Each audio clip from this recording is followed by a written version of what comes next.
दोस्तों, आज हम एक ऐसे तरीके से जन्म कुंडली के ग्रहों के बारे में चर्चा करेंगे जिस तरीके से आपको बड़ी आसानी होगी अपनी कुंडली के शुभ अशुभ ग्रहों को पहचानने में और उनकी स्थितियों का आकलन करने में। चलिए दोस्तों, देखते हैं कि ये तरीका क्या है और कैसे है और इसका आकलन आप कैसे करेंगे। दोस्तों, अक्सर आप अपना राशिफल देखते हैं। बृहस्पति आपके गोचर में किस तरह का फल दे रहे हैं ये देखते हैं। शुक्र आपके गोचर में कुंडली में किस तरह का फल दे रहे हैं ये देखते हैं और इस विषय में अन्य ज्योतिषियों के साथ विचार विमर्श करते हैं और उनके मार्गदर्शन में उपाय भी करते हैं।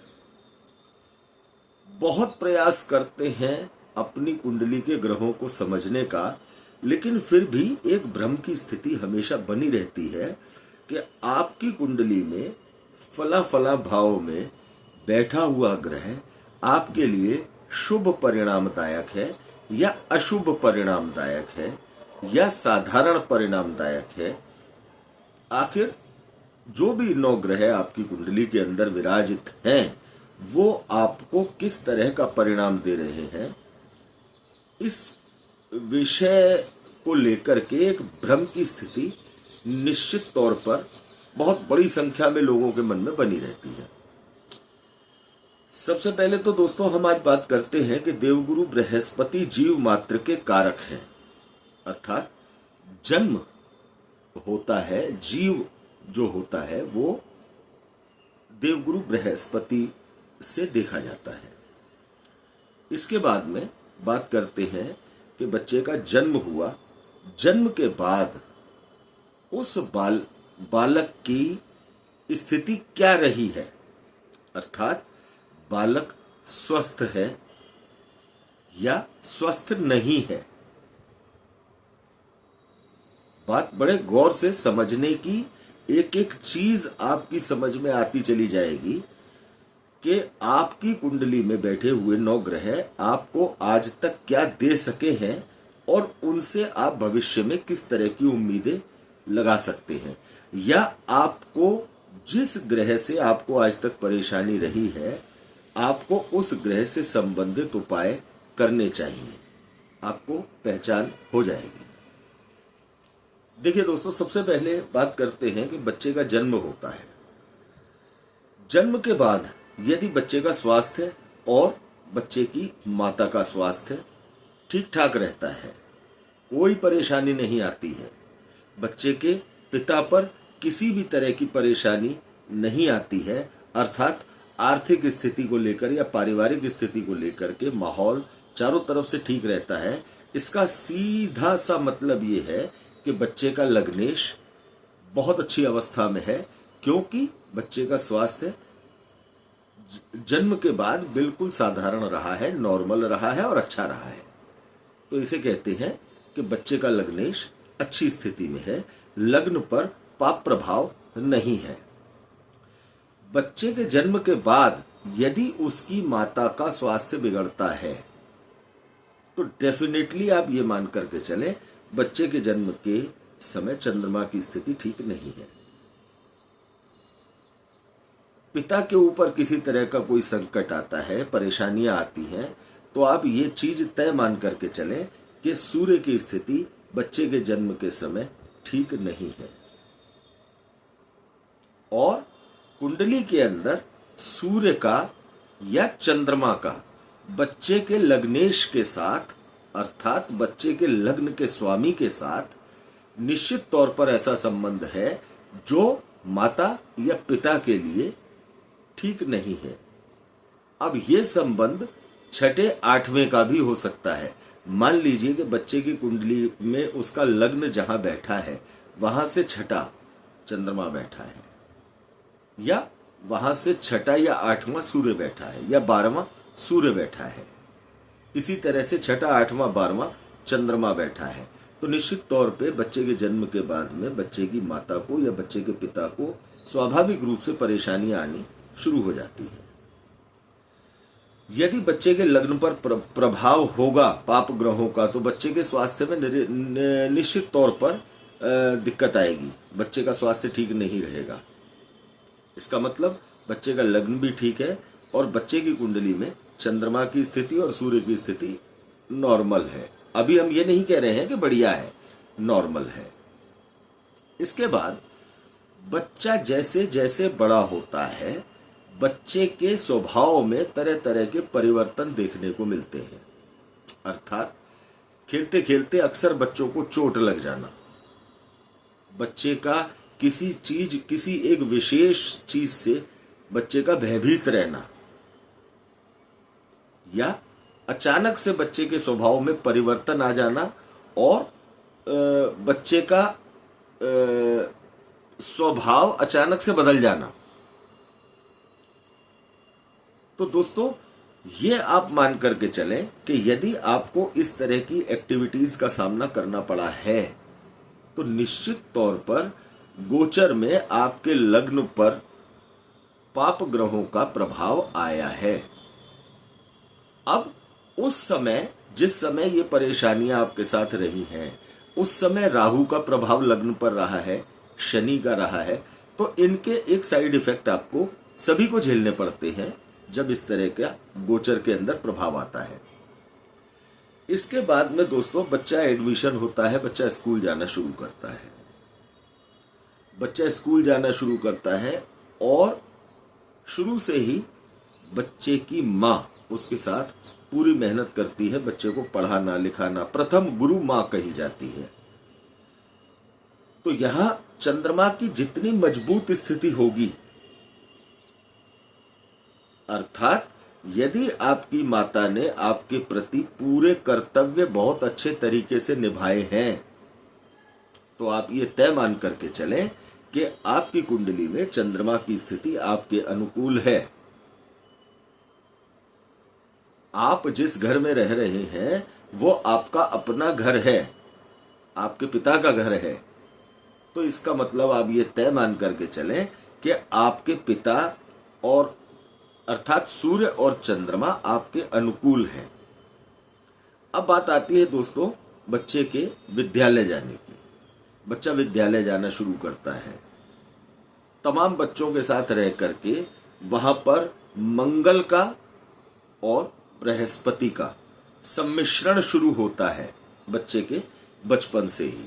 वहां बच्चे के दोस्त भी बनते हैं। बच्चे के बृहस्पति कुंडली में जिस प्रकार की स्थिति में है, बच्चे को उसी अनुसार उसके फल मिलने शुरू हो जाते हैं।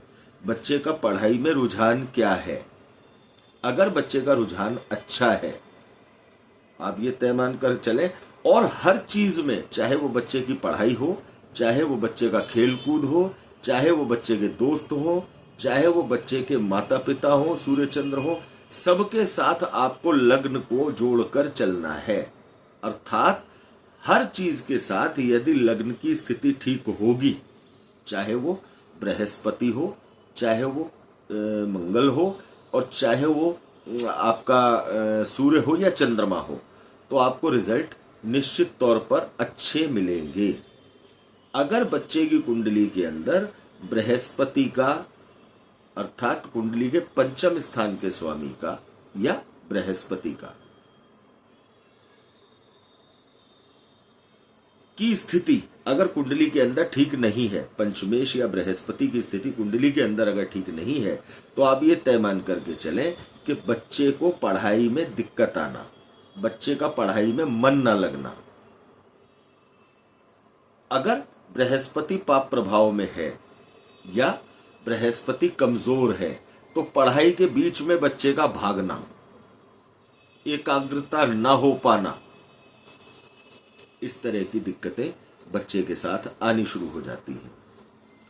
यदि जैसे जैसे बढ़ती उम्र में बच्चा अपने दोस्तों के बारे में भी चर्चा करने लगता है और दोस्तों के साथ भी चर्चा करने लगता है, तो उसके दोस्त अर्थात उसकी संगत कैसी है, ये डिपेंड करता है उसकी कुंडली में मंगल की क्या स्थिति है। अगर उसके दोस्त अच्छे हैं, अगर उसके दोस्त उसका सहयोग करने वाले हैं, उसका ध्यान रखने वाले हैं, उसके अच्छे बुरे को समझने वाले हैं, उस बालक के छोटे भाई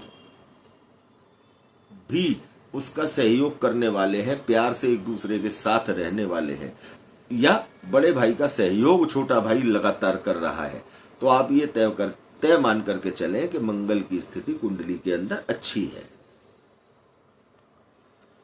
जातक की छोटी बहनों का, जातक की बुआ का अगर प्यार उसके साथ बहुत ज्यादा है और जातक का अटैचमेंट भी बहनों और बुआओं के साथ अच्छा है, तो आप ये तय मान करके चलें कि जातक को बुध के अच्छे रिजल्ट मिल रहे हैं। यदि जातक के ऊपर बुध का खराब प्रभाव होगा तो जातक की वाणी में दोष होगा।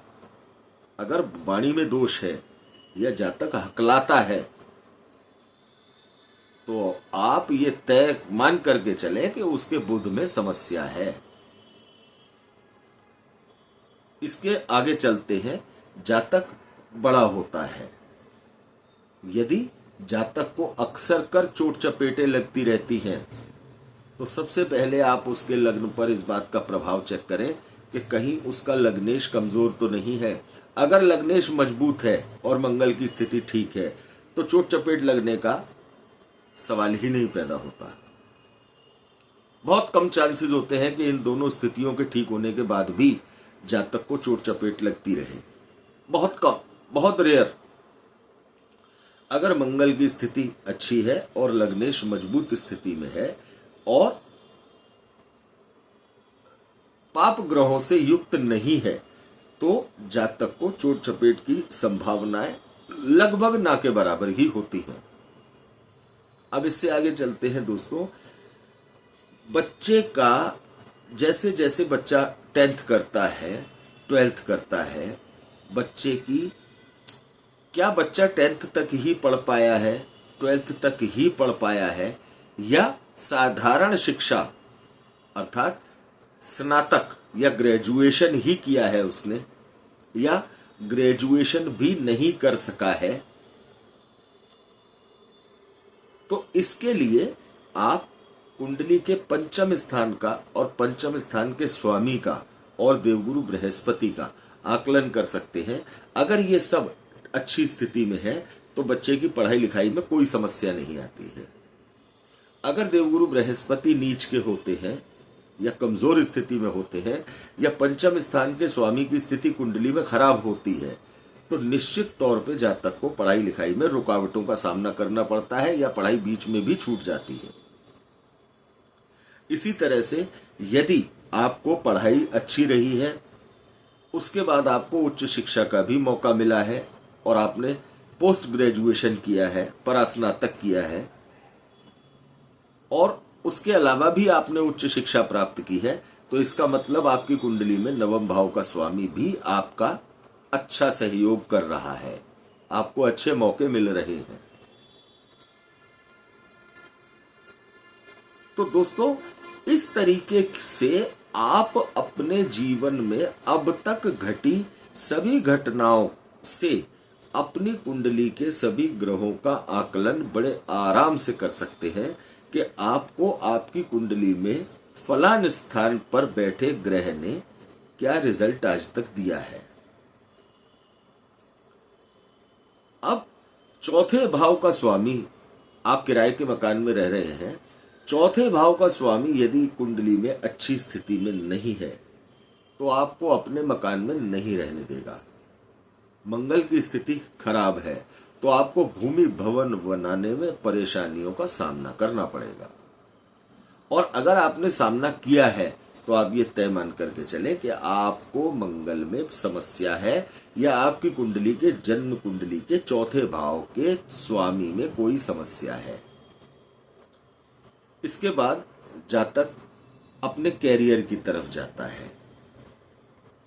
यदि आप सही उम्र 20, 22, 24 के आसपास, 25 के आसपास आते आते आपके जीवन को एक दिशा मिल गई है, एक अच्छी नौकरी आपकी लग गई है, इसका सीधा सा मतलब ये है कि आपकी कुंडली का दशम भाव या आपकी कुंडली का शनि एक अच्छी स्थिति में है और आपको आसानी से नौकरी प्राप्त करने में या एक अच्छी नौकरी प्राप्त करने में, आप प्रशासनिक विभाग में हैं, टीचिंग लाइन में हैं तो बृहस्पति, प्रशासनिक में हैं तो मंगल, सूर्य, इस तरह की चीजें आप अपनी कुंडली से बड़ी आसानी से आकलन कर सकते हैं कि यदि आप डॉक्टर हैं तो आप मंगल को, सेना में हैं या प्रशासनिक किसी उसमें हैं तो सूर्य को, मंगल को बड़ी आसानी से आप जांच सकते हैं कि आपको मंगल ने या सूर्य ने आज तक क्या दिया है। इसके साथ साथ आपकी नौकरी में किसी तरह की परेशानी नहीं आ रही है, आपके अधीनस्थ, आपके सबऑर्डिनेशन में काम करने वाले लोग आपके साथ अनुकूल व्यवहार रखे हुए हैं, तो शनि आपकी कुंडली में अच्छे रिजल्ट दे रहे हैं। इसके बाद आपके विवाह की बात आती है। अब आप विवाह के लिए अपने आप, कुछ लोगों का आपने देखा होगा कि अपने आप उनके पास, परिवार के पास रिश्ते आते हैं और एक अच्छे परिवार में शादी भी हो जाती है। इसका सीधा सा मतलब है कि आपकी कुंडली में सप्तम भाव बली है, सप्तम भाव का स्वामी अच्छी स्थिति में है, कुंडली में शुक्र अच्छी स्थिति में है। ये लड़कों की कुंडली की बात हम कर रहे हैं। यदि लड़की की कुंडली के हिसाब से बात की जाए तो लड़की की कुंडली, लड़की की शादी अगर अपने आप अच्छे रिश्ते आते हैं और लड़की की शादी अच्छे परिवार में हो जाती है, और इसका सीधा सा मतलब यहां पर यह निकलता है कि लड़की की कुंडली में बृहस्पति की अच्छी स्थिति है, कुंडली के सप्तम भाव की स्थिति मजबूत है। अब मान लीजिए कि बृहस्पति की स्थिति या कुंडली के सप्तम भाव के स्वामी की स्थिति कुछ संदेहास्पद है, अर्थात एक मजबूत है और एक में प्रॉब्लम है, या कुंडली के सप्तम भाव में पाप प्रभाव है और बृहस्पति मजबूत है, तो शादी हो जाएगी लड़की की, लेकिन शादी के बाद उसको समस्याओं का सामना करना पड़ रहा है। तो दोस्तों, इस तरीके से आप अपने कुंडली के प्रत्येक ग्रह ने आज तक आपको क्या दिया है, बड़ी आसानी से आप इसका आकलन कर सकते हैं। आपके जीवन में वाहन का सुख कितना है, आपको आपके जीवन में लग्जरी कितनी प्राप्त हो रही है। जरूरी नहीं होता कि जिसके सिर पर मुकुट होगा वही एक राजा होगा। राजा इंसान वो भी हो सकता है जो 25 से 30 हजार रुपए महीना कमाता है, और राजा वो भी हो सकता है जो 1 लाख रुपए महीना कमाता है या उससे ज्यादा कमाता है। राजा होना एक स्वभाव है।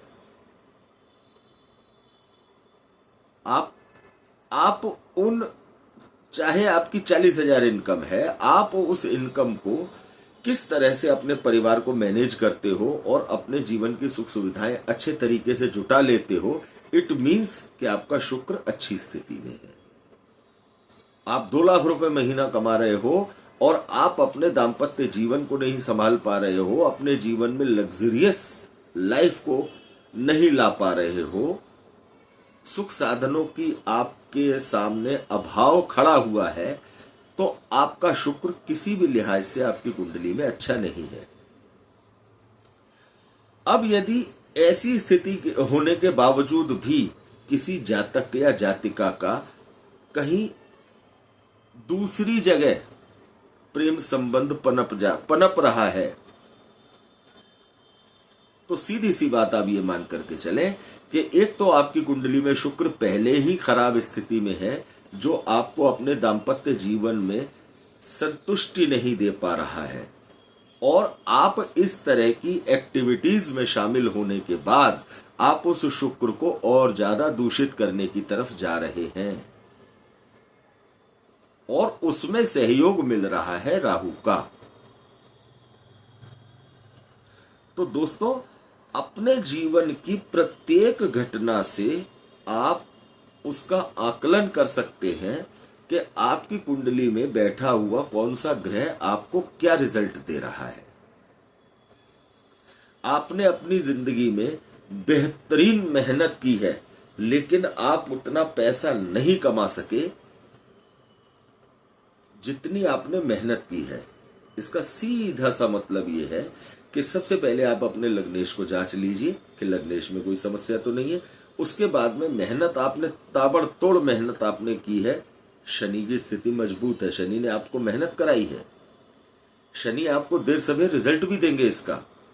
अक्सर शनि के रिजल्ट देर से ही मिला करते हैं। कर्मेश की स्थिति जांच लीजिए कि आपको मेहनत का रिजल्ट नहीं मिल रहा है तो आपका कर्मेश किस स्थिति में है। अगर 10th लॉर्ड अच्छी स्थिति में बैठा है तो आपको रिजल्ट अच्छा ना मिले सवाल ही नहीं पैदा होता। आपकी कुंडली में लग्नेश कोई भी ग्रह हो सकता है, दशमेश कोई भी ग्रह हो सकता है, पंचमेश, सप्तमेश, नवमेश, भाग्य का स्वामी, धन का स्वामी, कोई भी ग्रह हो सकता है। सभी ग्रहों की ये क्षमता होती है कि वो आपको अपने कारकत्व से संतुष्ट कर सके, और सभी ग्रहों का अपना अपना कारकत्व होता है। देवगुरु बृहस्पति, शुक्र, बुध, मंगल, सूर्य, चंद्रमा, प्रत्येक ग्रह का अपना कारकत्व है। आपको कैसे पिता मिले हैं, पिता के साथ आपके संबंध कैसे रहे हैं, आपको कैसी माता मिली है, माता के साथ आपके संबंध कैसे रहे हैं, आपको कैसे भाई, कैसे मित्र मिले हैं, उनके साथ आपके संबंध कैसे रहे हैं, आपके गुरुओं ने आपके साथ कितनी मेहनत की है, आपने अपने गुरुओं का, आपके मन में आपके गुरुओं का कितना आदर है, ये बृहस्पति को इंगित करता है। आपकी बौद्धिक क्षमताएं क्या हैं, आपको निर्णय लेने में कितना समय लगता है और आपके निर्णय कितने सटीक बैठते हैं, ये बुध पर डिपेंड करता है। आपके मन में अचानक से छल कपट की बात तो नहीं आ जाती है, आपका स्वभाव रहस्यमयी है, आप आसानी से किसी के बहकावे में आ जाते हो, नहीं आ जाते हो। इन सब चीजों को आप अपनी कुंडली में बैठे हुए ग्रहों से माप सकते हैं। प्रत्येक ग्रह आपको इशारा देता है कि आपके ऊपर किस ग्रह का प्रभाव शुभ है और किस ग्रह का प्रभाव आपके लिए अच्छा नहीं है। अपने जीवन में शुरू से आप इस चीज को जांचिए कि आपके जन्म के बाद से लेकर आज तक आपके जीवन में घटने वाली घटनाएं कौन कौन सी रही हैं और किस समय में वो घटी हैं। उस समय दशा महादशा किस ग्रह की चल रही थी, आपकी समझ में सारी तस्वीर साफ हो जाएगी। कौन सा ग्रह आपके लिए किस तरह का फल दे रहा है। तो दोस्तों, जिस तरह का फल आज तक उस ग्रह ने आपको दिया है, अच्छा दिया है तो बहुत ही सुंदर बात है, वो आपके लिए शुभ है। अगर उसने, मान लीजिए आपके दोस्तों ने, आपके भाइयों ने आपका कोई सहयोग आज तक नहीं किया, या ये मान लीजिए कि आपकी शिक्षा अधूरी रह गई, आप पढ़ नहीं पाए, एक अच्छे कैरियर की तरफ आप आगे नहीं बढ़ पाए, तो बृहस्पति की दिक्कत है आपकी। पत्नी अच्छी होने के बावजूद भी, एक अच्छी मिलनसार पत्नी होने के बाद भी आपके जीवन में दाम्पत्य सुख में कमी है, जीवन के सुखों में कमी है, शुक्र की कमी है। ये आपके पिता के साथ आपके विचार नहीं मिल रहे हैं, आपके अधीन, आपके सबऑर्डिनेशन में काम करने वाले आपका सहयोग नहीं कर रहे हैं, ये शनि की कमी है। आपके पिता आपका सहयोग नहीं कर रहे हैं, विचारों का मतभेद है, निश्चित तौर से सूर्य आपके अनुकूल नहीं है। माता का स्वास्थ्य खराब रहता है, माता के साथ आपके संबंधों में कुछ खटास है, चंद्रमा में कमी है। तो बड़ी आसानी से आप इस चीज का आकलन कर सकते हैं कि आपकी कुंडली ने आज तक आपको दिया क्या है। उसी प्रकार से आप अपनी कुंडली का आकलन करने के बाद आप ये महसूस कर सकेंगे कि आपको सहजता से आने वाले समय में क्या प्राप्तियां हो सकती हैं। इस तरह की बातें करना कि सब फलाना ग्रह फलाने भाव में बैठ करके आपको अचानक से राजा बना देता है, या ये ग्रह यहां बैठेगा तो आप राजा होंगे, सब बेकार की बातें हैं। सिर्फ एक जिसे कहते हैं ना कि दिल बहलाने को गालिब का ख्याल अच्छा है। अपने अपने प्रत्येक व्यक्ति के अपने अपने जीवन की एक आप बीती है, ग्रहों का सम्मिश्रण है। ग्रहों ने आपको आज तक दिया क्या है? जिस ग्रह ने आज तक आपको कुछ नहीं दिया, मान लीजिए आपके दोस्तों का सहयोग आज तक आपको नहीं मिला, आपके छोटे भाइयों का सहयोग आज तक आपको नहीं मिला, आपके दोस्तों ने आपके साथ छल किया है, तो आप मंगल से एक शुभता की उम्मीद कैसे करते हैं कि मंगल आपके लिए अनुकूल है? या आपको लगातार चोटें लगती रहती हैं और नॉर्मली दोस्त आपके साथ अनुकूल स्वभाव है, ठीक है, मान लिया कि दोस्तों का साधारण तौर पर आपका स्वभाव ठीक है ना, आप ज्यादा मिलनसार ना, आप ज्यादा उनसे टच में रहते हैं, ठीक है, जब हाई हेलो होती है तो आपकी बातचीत हो जाती है, ठीक है, लेकिन आपको अक्सर चोट चपेट लगती रहती है, तो इसका मतलब आपकी कुंडली में मंगल की स्थिति ठीक नहीं है। तो आप मंगल से कैसे इस बात की उम्मीद करते हैं कि मंगल आपको आने वाले समय में अच्छे रिजल्ट देंगे, या मंगल की महादशा जब आएगी तो आपको वो अनुकूल रहेगी? तो आप बड़ी आसानी से इन सब चीजों को पहचान करके अपने लिए आने वाले समय के लिए अपने उपायों का निर्धारण कर सकते हैं कि आपको किस ग्रह के उपायों से आपको लाभ मिलने वाला है। और फिर भी अगर आप लोगों को परेशानी आती है किसी भी तरह की, तो आप अपने किसी भी नजदीकी एक अच्छे ज्योतिष विद्वान से सलाह करके आप इस विषय में चर्चा करें, अवश्य करें, और उनकी मदद लें एक सही रास्ते तक पहुंचने के लिए। तो दोस्तों, उम्मीद है आज की ये चर्चा आपको निश्चित तौर पर अच्छी लगी होगी। यदि आपको ये वीडियो अच्छा लगा हो तो आप ज्यादा से ज्यादा लोगों के साथ इसे शेयर करें। ये जानकारी ऐसी है जो प्रत्येक व्यक्ति अपने जन्म से लेकर आज तक की स्थिति को जांच सकता है कि किस ग्रह ने उसको आज तक क्या दिया है। अचानक से पैसा मिला है तो कुंडली के अष्टम भाव या अष्टमेश की स्थिति मजबूत है। आपको किसी तरह का रोग नहीं रहता है, आपकी कदकाठी शानदार है, आपका व्यवहार फर्स्ट क्लास है, आपको लोग आपसे आकर्षित होते हैं, इट मीन्स कि आपका लग्नेश दमदार स्थिति में है। जब आप बोलते हैं आपकी बात लोग सुनते हैं, आपकी आवाज में एक रुतबा है। बुध और सूर्य आपके दमदार हैं। आपकी पढ़ाई लिखाई बहुत शानदार हुई है और उस पढ़ाई लिखाई के बल पर आपने अपने लिए एक मुकाम हासिल किया है। बृहस्पति आपका शानदार है, उच्च शिक्षा हुई है। नवम भाव नवमेश आपका शानदार है। तो दोस्तों, इस तरह से आप अपनी कुंडली का बहुत आसानी से इस बात का आकलन कर सकते हैं कि आज तक आपको प्रत्येक ग्रह ने आपको शुभ दिया है या अशुभ दिया है। यदि इस वीडियो में किसी भी प्रकार का कोई शब्द या कोई सेंटेंस चर्चा के बीच में गलत हो गया हो तो उसके लिए हम क्षमा चाहते हैं। तो दोस्तों, अगले वीडियो में आपके सामने उपस्थित होंगे एक नई जानकारी, एक नए विषय के साथ। धन्यवाद दोस्तों।